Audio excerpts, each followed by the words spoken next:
Bonjour, je vous propose aujourd'hui de nous intéresser au mode formulaire de Word.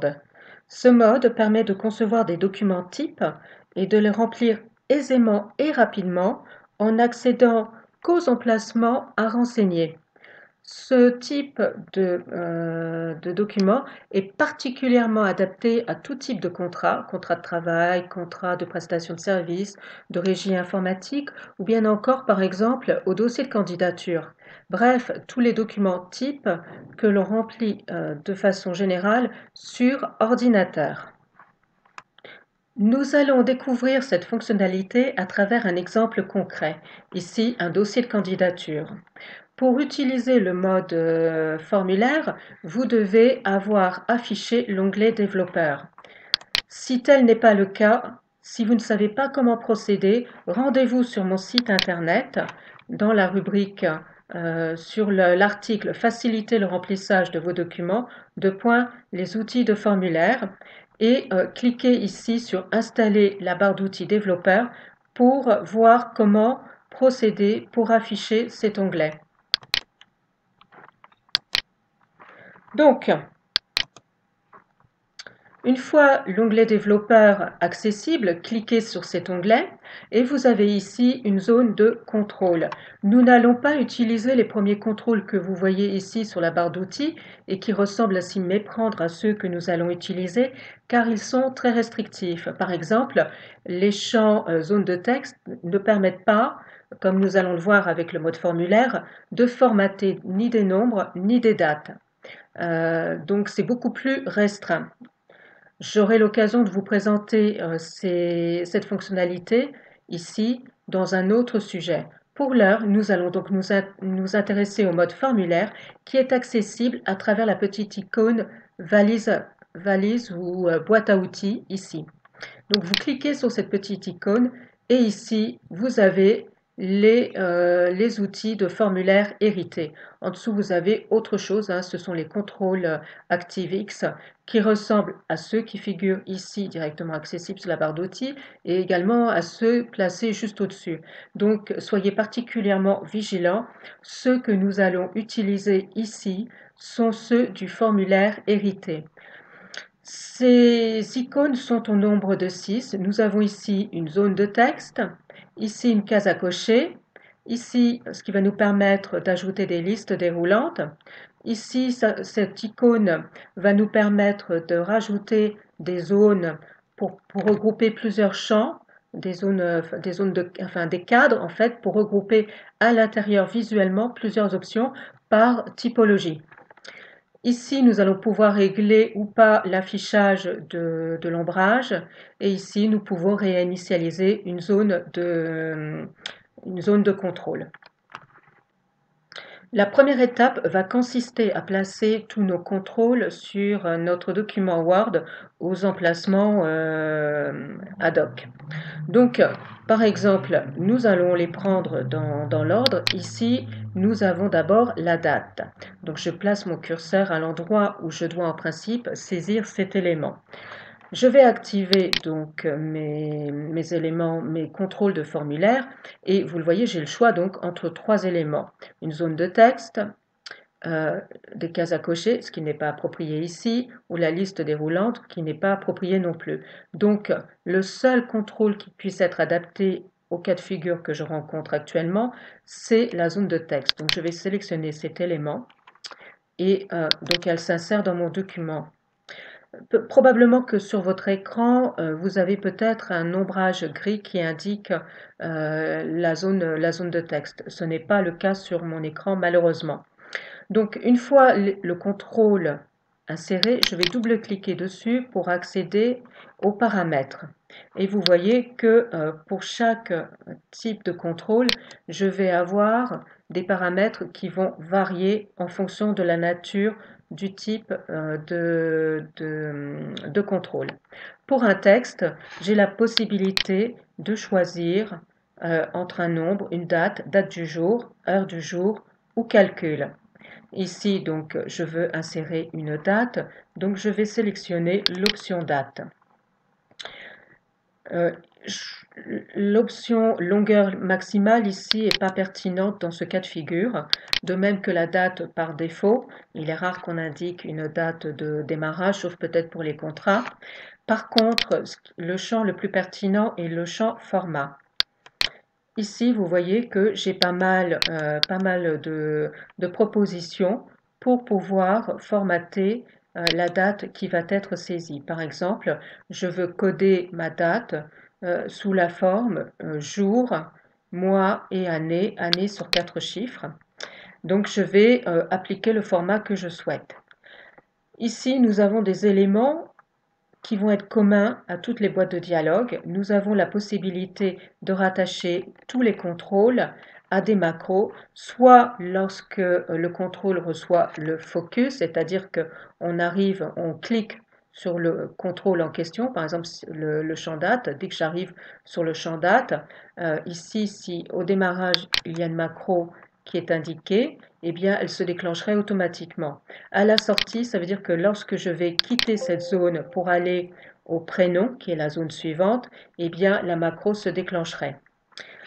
J'ai la possibilité de donner un nom à chacun de mes contrôles de façon à pouvoir récupérer leur valeur plus loin dans le document. À quoi ça sert? Eh bien, imaginons un contrat de travail. Vous allez peut-être à plusieurs reprises mentionner le nom du salarié dans le contrat à différents emplacements. Pour épargner des saisies inutiles à l'utilisateur, vous n'allez pas réinsérer à chaque fois des zones de contrôle et lui demander de retaper à chaque fois le nom du salarié. Vous allez simplement le saisir une seule fois et le récupérer à l'aide du nom que vous allez déterminer ici, et vous allez utiliser le champ renvoi pour récupérer cette valeur dans le document. On le verra un peu plus loin dans le didacticiel. Assurez-vous que remplissage activé soit bien coché. Si cette case n'est pas cochée, le contrôle n'est pas accessible. À quoi ça peut servir? Eh bien, par exemple, si pour une date, si ici je sélectionnais date du jour, je n'ai pas, vous le voyez, la case remplissage activé disparaît. Pourquoi? Parce que si je dis que cet emplacement va accueillir la date du jour et rien d'autre, eh bien ça peut être paramétré de façon définitive. Il n'y a pas besoin de retoucher, d'accéder à cette zone. Donc on peut gagner du temps et désactiver certains contrôles. Ça peut être le cas lorsqu'on fait aussi des calculs et qu'on les récupère à travers un champ. Donc je reviens ici sur ma date telle que je l'avais formatée. Donc ici, vous voyez, j'ai paramétré donc un format très particulier pour la date. Ce qui va être intéressant, c'est que je ne suis pas obligée de saisir ma date sous le format indiqué. Je peux me limiter à, par exemple, si nous sommes aujourd'hui le 27 janvier, je peux taper tout simplement 27 /1 et appuyer sur Entrée. Et automatiquement, ma date va être codée sous la forme 27/01/2019. Lorsqu'on ne saisit pas une année dans une date, l'ordinateur, le système considère que l'année est celle de l'année en cours. On peut donc gagner du temps, saisir des dates de façon très courte et avoir une restitution qui est formatée toujours de façon identique. Nous avons aussi la possibilité de faire des petits calculs simples dans Word. Donc on peut aussi calculer, avoir des champs calculés et faire en sorte que le calcul s'affiche lorsqu'on quitte le contrôle. Nous avons la possibilité d'insérer des textes d'aide pour l'utilisateur. Comme vous le voyez, ces textes apparaissent soit dans la barre d'état. La barre d'état, c'est cette barre de couleur qui apparaît tout en bas de votre logiciel Word. Vous avez la même chose sur Excel, hein, et ça apporte aussi le nom de barre d'état. Ou alors, l'aide peut apparaître lorsque on appuie sur la touche F1. Et vous voyez que vous pouvez mettre un texte d'aide pour l'un et un texte d'aide pour l'autre, les deux, ou l'un ou l'autre, à votre choix. Voilà, donc ici par exemple, merci de saisir une date pour la création de ce dossier de candidature. Donc je vais copier ça ici et le mettre ici sur la touche F1. On verra tout à l'heure quand on activera le formulaire. Donc une fois que vous avez renseigné votre boîte de dialogue, vous pouvez passer aux emplacements suivants. Ici, nous avons un champ prénom. Donc c'est un champ de nature texte. Donc je vais ici sélectionner zone d'édition et je vais double-cliquer pour formater ce contrôle. Je laisse ici texte ordinaire. Je ne vais pas mettre texte par défaut, ou à la limite, je pourrais dire merci de saisir un prénom, pourquoi pas. Et dans mise en forme, je vais choisir, vous voyez que j'ai le choix entre majuscule, minuscule, première majuscule et initiale majuscule. Première majuscule n'est pas très pertinent dans le cas qui nous occupe, parce que nous pouvons avoir des prénoms composés. Dans ces cas-là, il faut que tous les prénoms qui forment le prénom composé aient la première lettre en majuscule. C'est pourquoi, dans ce cas de figure, je vous recommande plutôt initiale majuscule. Vous, l'utilisateur, pourra tout saisir en minuscule. Le texte sera automatiquement converti dans le bon format. Là aussi, on gagne du temps parce qu'on s'escrime parfois avec les touches pour mettre en majuscule, en bas de case. Bref, ici, on va donc gagner du temps en précisant le type de présentation que l'on souhaite. Et je valide. Ici, donc pour le nom, je vais insérer encore une zone d'édition. Je double-clique et là, je vais dire, je mets le nom en majuscule. Nous avons ici ensuite la nature du contrat souhaité. En l'occurrence, un candidat peut être favorable à des missions d'intérim, il peut être partant aussi pour un CDD ou pour un CDI. Aucune des propositions ne s'exclut réellement. Donc ce qui va être pertinent ici, ce sont les cases à cocher. Donc je vais insérer un contrôle case à cocher. Je vais double-cliquer dessus pour le paramétrer. Vous voyez que cette partie-là est typiquement adaptée à la case à cocher. Vous retrouvez en dessous tout ce que nous avons déjà vu précédemment, c'est-à-dire exécuter les macros et les paramètres de champ avec le nom du contrôle et les textes d'aide. Donc ici, ce qui va être intéressant, c'est que je vais pouvoir déterminer la taille de ma case à cocher qui est ici, je trouve, très présente. Donc je vais pouvoir la descendre un tout petit peu, en réduire la taille et je vais pouvoir déterminer si par défaut cette case doit être activée ou désactivée, c'est-à-dire cochée ou non cochée. Donc ici, je vais laisser désactiver et je valide. Je ne vais pas m'embêter à refaire tous les paramétrages, donc je copie-colle. Voilà. Mobilité ici, eh bien typiquement, c'est je pourrais soit mettre une zone peut-être une liste déroulante pour permettre à l'utilisateur de déterminer la région de sa mobilité. Par exemple, est-ce qu'il est mobile au niveau du département? Je tape donc ma première proposition, j'appuie sur Entrée. Ici ensuite, je dis Région, France, étranger.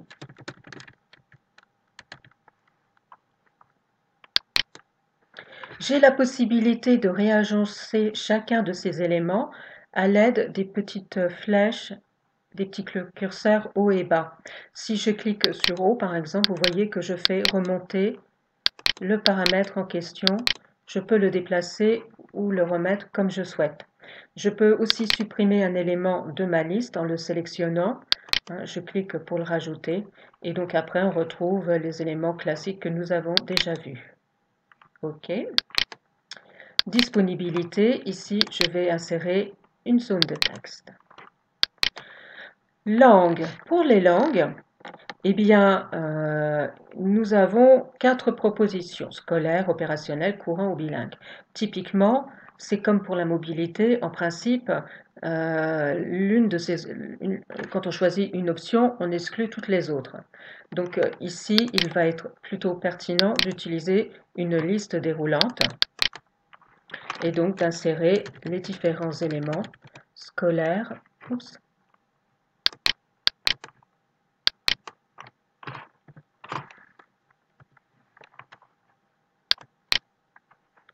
Alors, ensuite nous avons opérationnel,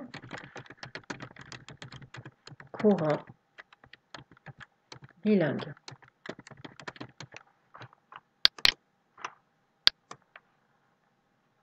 Je peux donc supprimer ça. Et je peux très bien, au lieu de recommencer pour chacune des langues, je peux tout à fait recopier mon champ. Et vous voyez qu'à chaque fois, donc ici, ce contrôle s'appelle liste déroulante numéro 3 et le suivant, ici, je pourrais lui donner un autre nom. Vous voyez que le nom du signet n'est pas renseigné et que je peux tout à fait lui donner un autre nom. Donc, on n'a jamais deux contrôles dans un document qui portent le même nom. Donc, je vais continuer à renseigner ce document avec tous les contrôles qui vont bien et l'on se retrouve d'ici quelques petites minutes.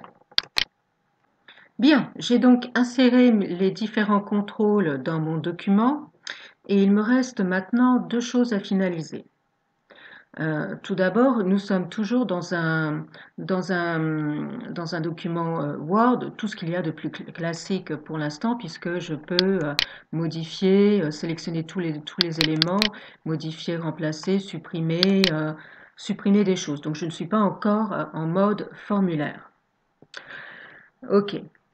Si on regarde bien mon document actuel, on s'aperçoit que la première partie de ce document, la première page, est traitée en mode formulaire. J'ai des champs un peu partout, vous ne le voyez pas ici, mais j'ai renseigné, même dans mon tableau, il y a des champs. Donc toute cette première partie va être traitée comme un formulaire traditionnel. Mais j'ai en fait un document mixte parce que ici, sur la deuxième page, vous voyez que j'ai des compétences et des points forts. Cette partie-là n'est pas traitée en formulaire. Pourquoi? Parce que j'aurais très bien pu insérer une zone de texte dans le champ, dans la zone du tableau ici, pour que la personne rentre ses compétences et ses points forts. L'inconvénient, le problème, la limite, c'est que la zone de texte ne permet pas d'insérer des listes à puces.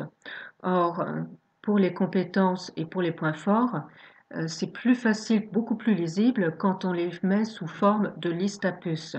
Donc, je ne pouvais pas utiliser la zone de liste à cet endroit. Je vais donc avoir une première page qui va être traitée en mode formulaire, une partie ici qui va être traitée comme un document Word classique, tout ce qui est le plus bête et méchant, et ici, enfin, une troisième partie qui va être reprise en mode formulaire à nouveau, comme c'était le cas tout en haut. Donc, c'est ce que j'appelle un document mixte, un document composite, qui comprend des zones qui vont être protégées, les zones formulaires, et des zones qui vont être déprotégées, qui va être la zone libre.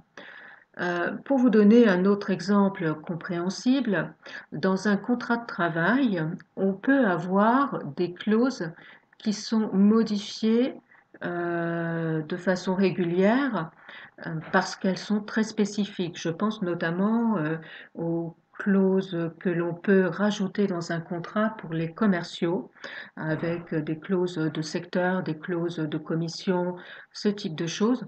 On peut donc prévoir dans le document Word non pas seulement des zones à remplir avec des zones de formulaire, mais aussi des zones, des endroits où on va pouvoir insérer des clauses spécifiques.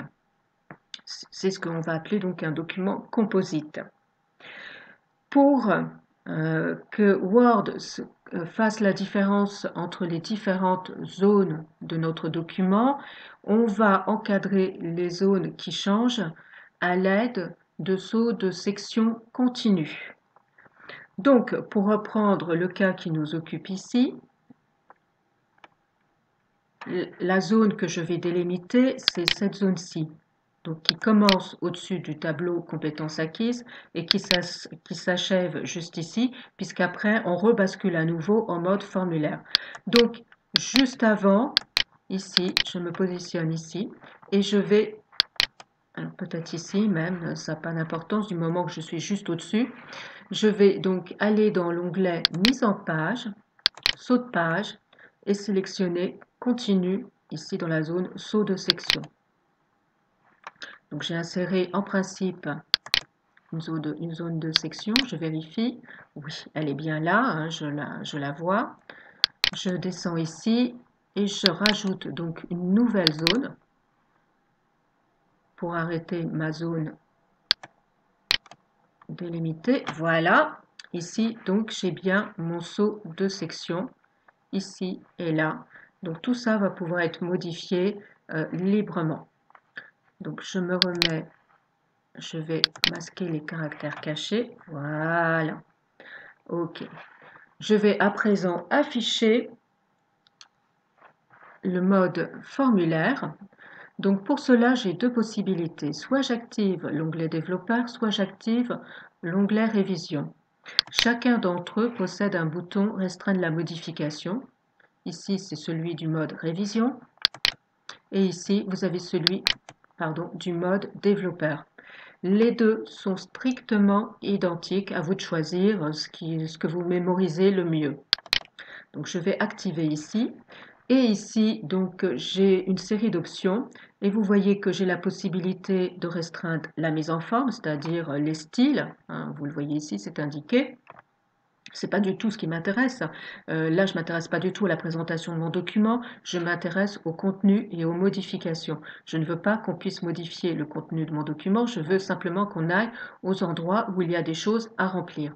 Donc, en fait, il s'agit de la zone numéro 2, restriction de modification. J'ai déjà coché la case autorisée uniquement ce type de modification dans le document. Et là, j'ai sélectionné remplissage de formulaire. Vous voyez que j'avais le choix entre marque de révision, commentaire, remplissage de formulaire ou aucune modification.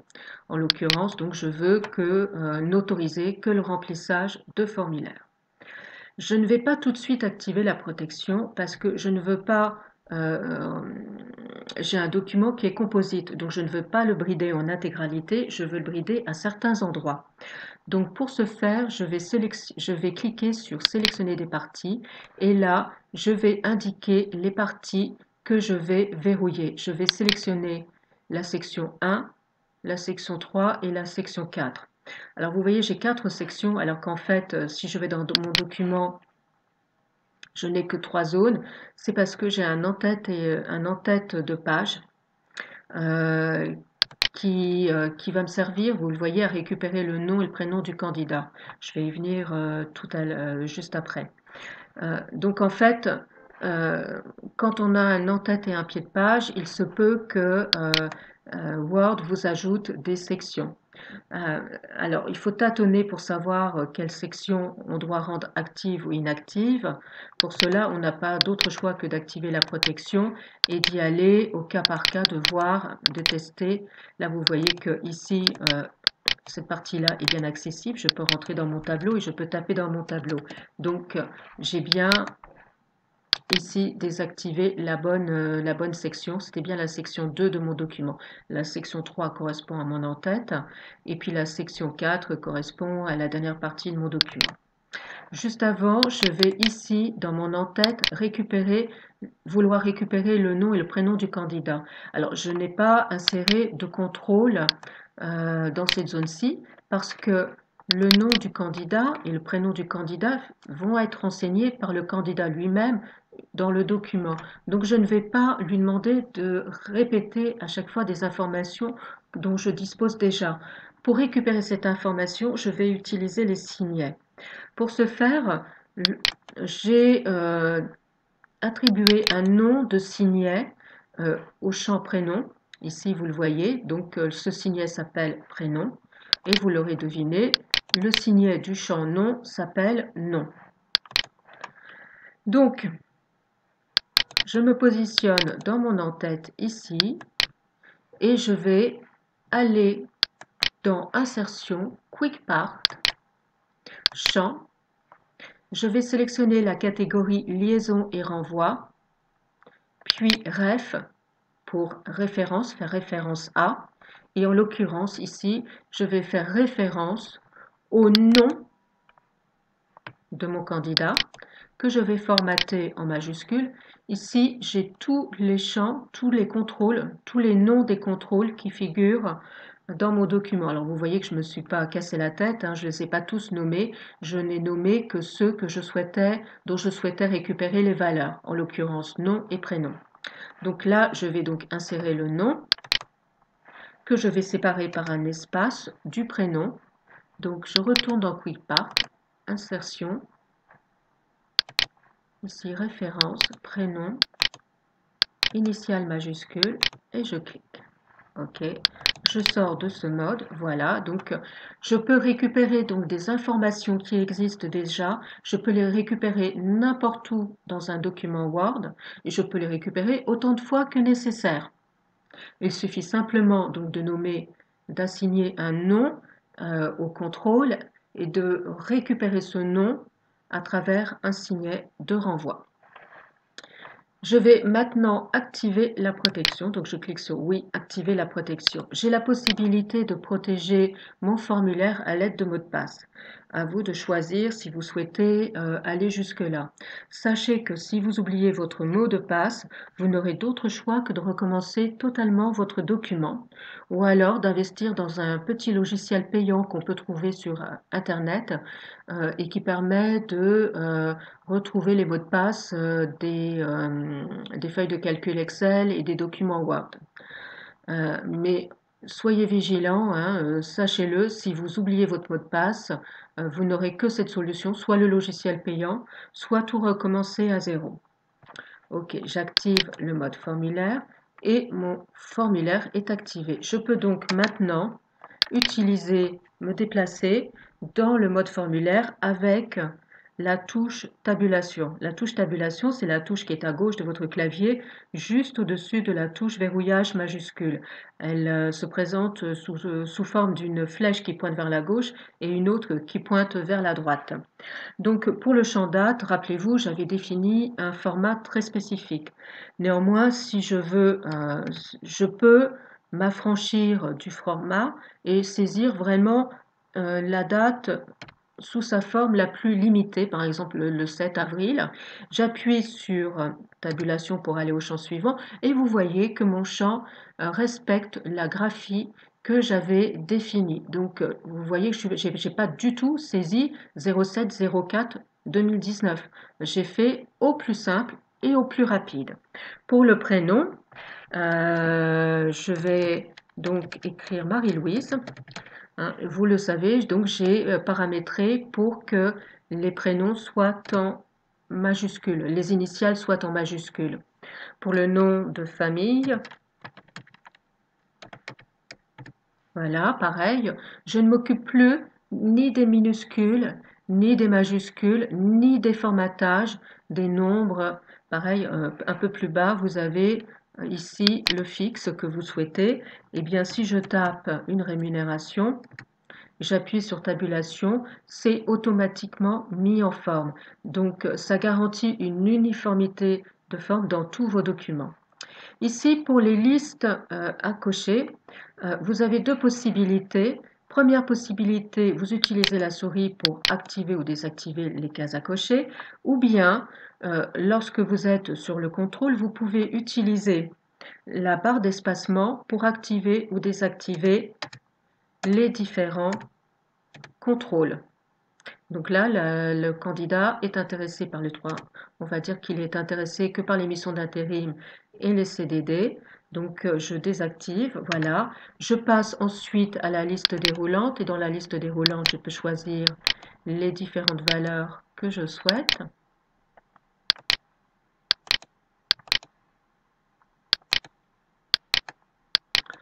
Vous voyez que je peux aussi gagner de la place en traitant mon formulaire mon document Word sous forme de formulaire, puisque tout à l'heure j'avais une ligne pour le logiciel Word, j'en avais une autre pour Excel avec les différentes propositions et une autre pour PowerPoint avec les différentes propositions. En laissant sous forme de formulaire, je gagne de la place, de l'emplacement et donc des lignes. Et donc potentiellement aussi du papier. On n'est pas à une économie près. Protégeons la nature si c'est possible. Donc, vous voyez qu'ici, par contre, cette zone-là est bien accessible, bien libre comme je l'avais défini. Hein. Voilà, maintenant je peux taper tout ce que je veux. Je peux aussi, je suis dans la zone libre de mon document, celle que nous avons libérée et déverrouillée. Et donc ici, vous le voyez, je retombe dans mon mode formulaire. Petit point de vigilance, vous voyez que j'ai bien renseigné le prénom et le nom du candidat. Donc en toute logique, il devrait apparaître ici sur la page numéro 2, là où j'ai inséré mes renvois. En fait, il y a un petit bug avec Word et ces éléments n'apparaissent que dans deux cas de figure, lorsque vous lancez l'impression, et là il est déjà un peu trop tard, ou bien alors lorsque vous lancez un aperçu avant impression. Ce que nous allons faire immédiatement. Donc je clique sur aperçu avant impression et je vais afficher la page numéro 2. Et là, vous pouvez constater que le signet, le renvoi, fonctionne parfaitement bien. Mieux encore, si vous revenez à votre document et que vous affichez la page numéro 2, vous voyez que l'information a bien été rafraîchie. Donc il s'agit d'un bug de Word. Soyez particulièrement vigilant sur ce point. Nous allons passer maintenant à la dernière partie de ce didacticiel et nous allons voir comment rattacher une macro à un contrôle. J'ai ici sous les yeux un contrat avec des zones, des sections verrouillées et des sections qui ne le sont pas. Celle qui n'est pas verrouillée, c'est en particulier la clause numéro 3, parce que tout l'objectif de cet exercice va consister à pouvoir venir insérer ici une clause qui va varier en fonction du poste occupé par la salariée. Donc ici, dans ce champ, je vais renseigner la fonction. Et j'ai déterminé que pour les commerciaux, j'aurai une clause spécifique et pour tous les autres, une clause générique. Comment je vais procéder? En tout premier lieu, il faut que je puisse indiquer à Word que c'est à cet emplacement-ci qu'il doit insérer le fameux texte en question. Donc, je vais pour cela insérer un signet à l'aide de la combinaison de touches CTRL majuscule F5. CTRL majuscule F5. Oui, il faut peut-être que je désactive la protection. CTRL majuscule F5. Voilà. Et ici, je vais pouvoir donc insérer un signet. Je vais l'appeler clause 3 comme le nom de ma clause et je vais cliquer sur ajouter. J'aurais tout aussi bien pu passer par le menu insertion, signet pour arriver à la même boîte de dialogue.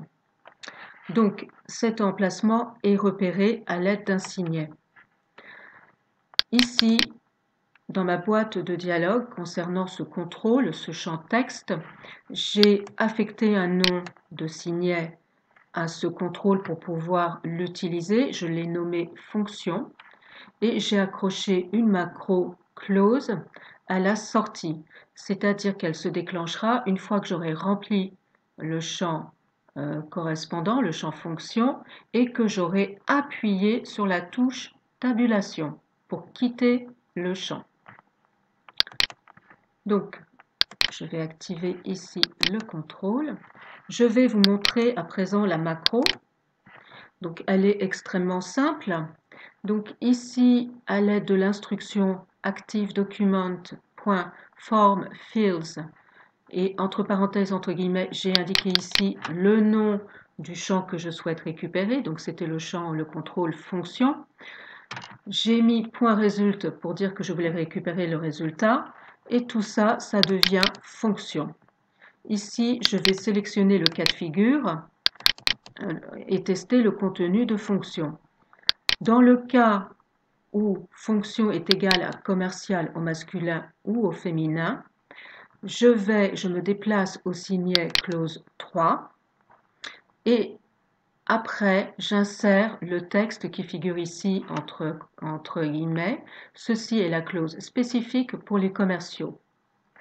Dans le cas contraire, case else, je me déplace toujours à la clause numéro 3, mais je vais insérer une clause générique.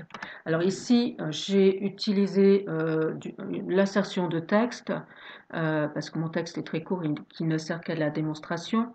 Dans la réalité, j'aurais utilisé un code qui aurait récupéré le contenu d'une insertion automatique. Parce que dans les insertions automatiques, on peut insérer des textes extrêmement longs. Il est déconseillé d'écrire des textes extrêmement longs dans les macros parce que les macros deviendraient illisibles. Imaginez que je mette ici un paragraphe de 5 ou 10 lignes, ce n'est pas gérable au niveau macro. On devra passer par des astuces et mettre ce texte dans des insertions automatiques. Donc, voici ma macro. Donc, maintenant, j'ai bien raccroché ça à ce contrôle. Donc, je vais taper la fonction occupée par Marie-Louise Dupré. Là, je vais dire qu'elle est commerciale. Je n'ai pas encore appuyé sur la touche tabulation. Vous voyez qu'actuellement, à la clause numéro 3, je n'ai rien. Je vais appuyer sur la touche tabulation. Vous voyez qu'effectivement, j'ai bien la clause spécifique pour les commerciaux. CTRL Z, je reviens en arrière. Maintenant, je vais dire que, je me suis trompée, Marie-Louise Dupré n'est pas commerciale, elle est assistante. Et je vais valider en appuyant sur la touche CTRL. Et vous voyez que là, j'ai bien la touche, l'insertion clause générique qui s'est mise au bon emplacement. Donc vous voyez que les formulaires associés à des macros, c'est encore une autre façon d'accélérer le traitement de vos documents. J'espère que ces quelques indications vous seront utiles et je vous dis à très bientôt. Au revoir.